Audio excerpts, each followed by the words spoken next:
Nelayan Cakalele meriahkan perayaan Idul Fitri 1447 Hijriah di Desa Inlomin, Kecamatan Pulau Gorom, Kabupaten Seram bagian Timur, SBT. Kembali meriahkan suasana Hari Raya Idul Fitri 1447 Hijriah.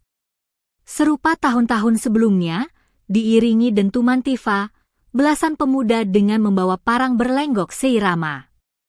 Rombongan melintasi pemukiman dan menjadi tontonan seru warga. Penuh semangat meski lintasan yang dilewati tak dekat. Menurutnya, tradisi ini telah turun-temurun dan ditarikan setiap kali Lebaran. Selain meramaikan perayaan Hari Kemenangan, tradisi ini dijaga guna mengikat erat persaudaraan.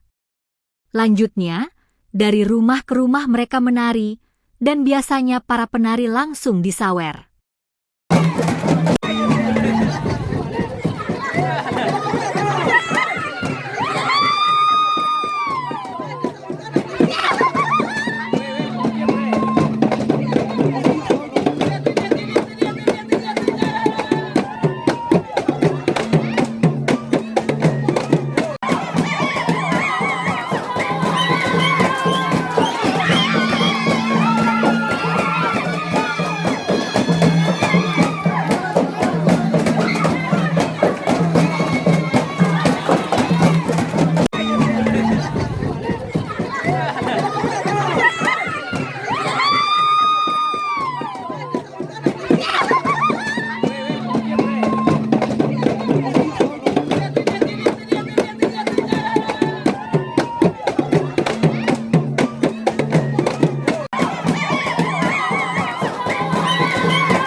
Download Tribun X sekarang, menghadirkan lokal menjadi Indonesia.